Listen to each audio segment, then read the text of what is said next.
Yo, what's going on guys? Jared here. Today I wanted to talk about the last deck out of Justice Hunters, and that is Dracotail.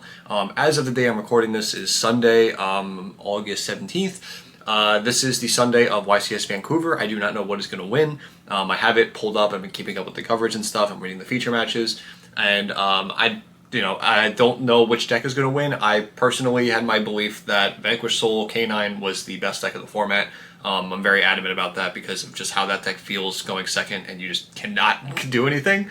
But Dracotail also having that possibility, I think, is also really good. You have multiple cards that can play on your opponent's turn, and you have very good high roll potential.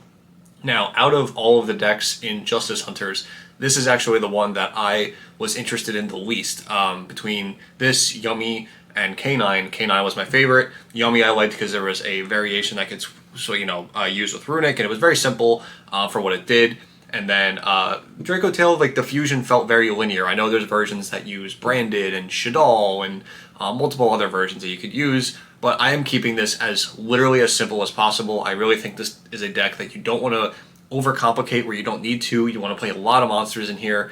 And anything that's not a monster for Dracotail itself, you want it to be able to use for the fusion summonings themselves and get value from adding them back to the hand with the big fusion monster of Arthelion. Now, like I said, so kind of a spoiler alert for how I built this deck is it's very low to the ground, very straightforward, and it's probably the most pure version of Dracotail that you're going to see. So yeah, that's just my belief of what I think right now, pre-YCS Vancouver, is the best version of it. So let's go ahead and see what I'm talking about. And if you enjoy, please subscribe. And if you have any suggestions, leave them down below the video, and I will look at them later and see what if there's any things that I didn't know about. I like seeing your guys' suggestions. Okay guys, so here is my current Dracotail list. Like I said, this is very, very straightforward. So we have one copy of Pan, 3 5 mana, 3 Lucius, 3 Malulu, 2 Urgula, 3 Ketu, 3 copies of Rahu, 1 Flame, and 1 Horn. That is it for the Dracotail engine. I think 20 cards is perfect for this engine. And it might be weird for some of the ratios, seeing that I'm playing 2 copies of Urgula. I know this is like a toss-up between like a 1 of or a 2 of. I prefer 2 because, like I said, this is a pure version. You need Dracotail names in your hand to be able to play, as well as being able to find something to fuse with, whether it be 5 mana, Lucius to get 5 mana, and Normal Summon Malulu, or the spells. So you need something of that kind to be able to get your engine going. Once the ball's rolling, it's good.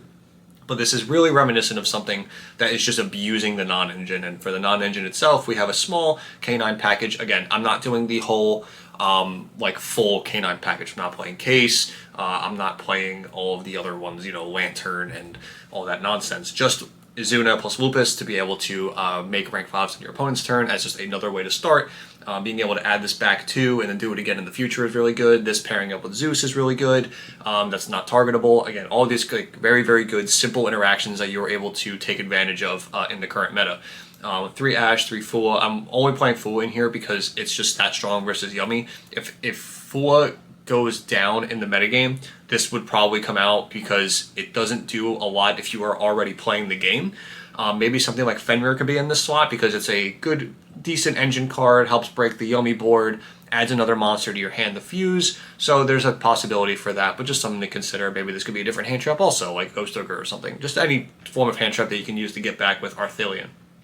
3 copies of Nib, 1 Magnamut. Again, Magnamut being able to search anything is good. Also, Bestials are really unexpected right now. I feel like some people are playing into them when they don't need to be, so you might be able to catch some people off guard if you wanted to play more Bestials also. 3 Valor, 3 Bell.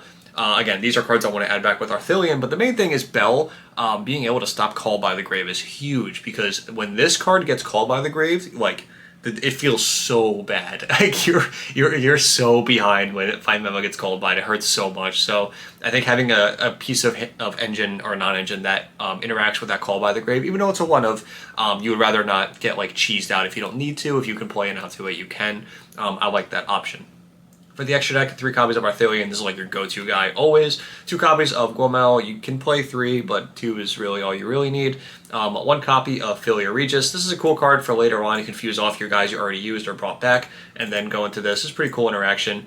1 copy of Secretarian Dragon, 1 copy of Mysterion, 1 copy of Spirit, 1 copy of Seal, that is used for the Spirit so that you can turn a spellcaster into a dragon and go into Seals. And then this is cool because you can be able to special summon a dragon on your opponent's turn. It's not just Magnum Tiamat, you're able to summon stuff like the Malulu or just the Malulu melee to fuse and summon on your opponent's turn.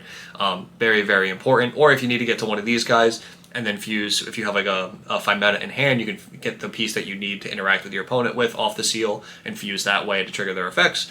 1 copy of SP Little Knight, because you're going to be making fusions all the time, and you're going to have some extra bodies lying around.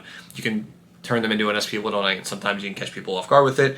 For the rank 5s, we have Ripper and Valon. Both of these are used for the Hizuna and Lupus. I don't think you need to go into like a full K9 rank 5 package for this. Just keep it really simple, being able to go Hizuna and the Lupus into a Ripper, then go straight into battle phase, go into Zeus, detach 2, keeping the Lupus under it. Can catch a lot of people off guards, because being able to go non-targeting is really important.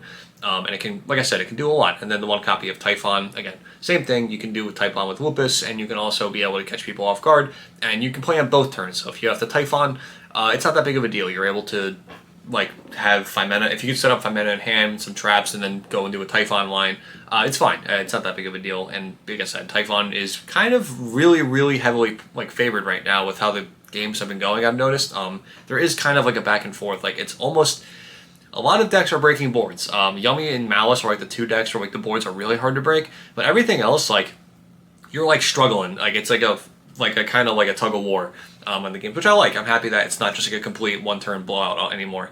At least for now. We'll see how the ban list comes out in August. But yeah, that's it for this deck. I really wanted to keep this short and sweet, very simple.